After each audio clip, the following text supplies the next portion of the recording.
About a month ago, I made a video to talk about the enemies of Into the Radius. The video did so well and I got so much feedback regarding it, I have decided to make a wee mini series. Since the video was about the enemies of Into the Radius, I thought only fit enough to make a video about the anomalies. And like the start of every video so far, I have to say thank you to everyone who's been supporting me in my recent work. The amount of support and feedback I've been getting has been nothing short of overwhelming, and I really just can't thank you guys enough. So without further delay, let's get into the video.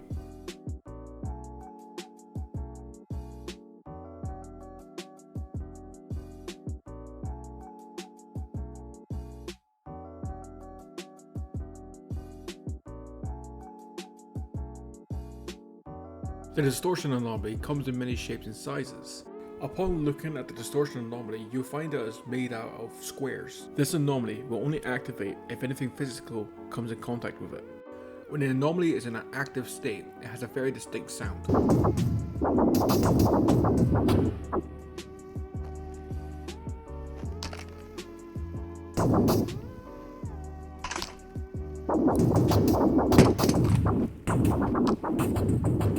You cannot physically go through this anomaly without taking any sort of damage. This anomaly is not super dangerous, however it chips at your health really fast. Luckily this anomaly is very easy to spot and has a very distinct sound when it's nearby.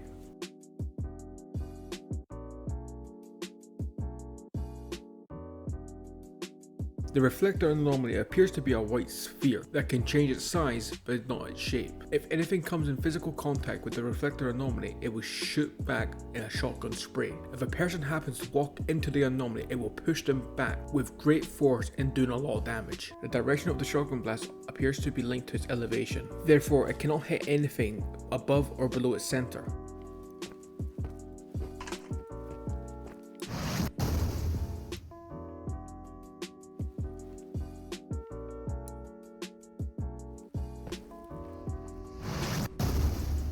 This anomaly is very easy to spot, therefore making it very easy to avoid.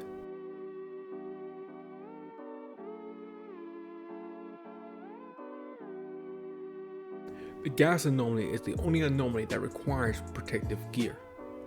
If a person happens to walk into the anomaly without the protective gear, they will start coughing, taking damage. The gas anomaly is also the only anomaly that has two different variants. The one variant to look out for especially is the one that moves. You can safely bypass the gas anomaly as long as you have a gas mask. The trade-off of using the gas mask is that it limits your field of view. In saying that, the gas anomaly is not very dangerous as long as you have a gas mask. I have said gas far too many times.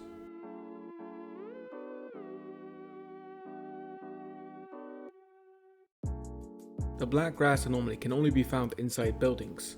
It takes the shape of very dark grass, hence the name black grass. They can be found in walls, ceilings, and on the floor. If a person comes in physical contact with the black grass anomaly, it will damage them. You can, however, suppress this anomaly with direct light. When under direct light, the black grass anomaly will retract. Once the light is removed, the grass will regrow. You can safely bypass the grass anomaly as long as you have a light source shining on it.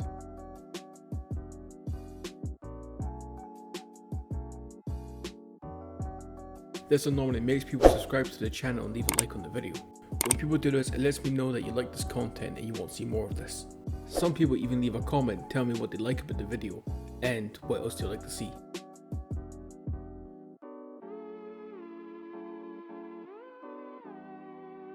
This web anomaly looks like a spider web.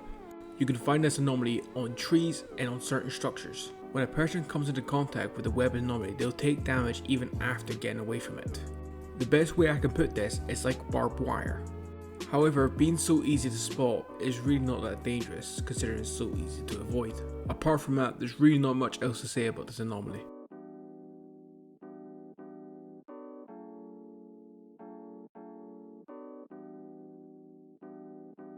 The SCYTHE anomaly somewhat appears to be a shockwave, emitting a certain sound with an expanding ring around it. If the ring touches a person, it deals a lot of damage. You can avoid this by being above or underneath the ring. A person should never be in the center for where the sound starts, for it has the biggest chance to kill you. This anomaly is very situational and it's next to harmless when it comes down to being a danger. It's super easy to avoid and the sound that it lets off is very noticeable.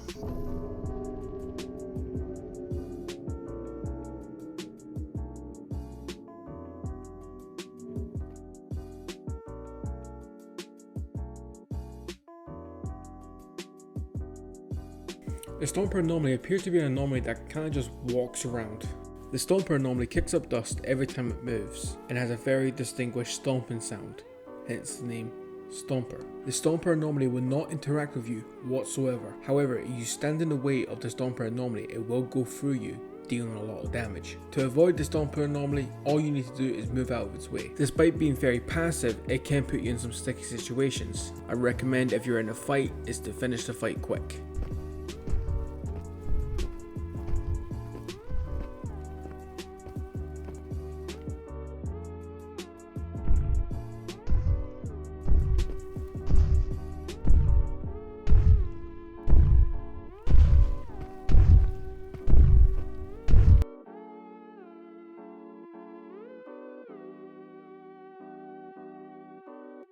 The lightning anomaly is an anomaly that will shock you if you get too close.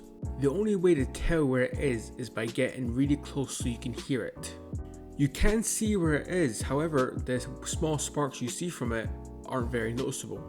If a person comes in physical contact with the lightning anomaly, it will shock them, making them drop whatever's in their hands. A lot of the time, this will lead the thing being dropped within the lightning anomaly, making it next to impossible to pick it back up. You can, however, temporarily disable this anomaly by throwing a probe at it, barely giving you enough time to run through it.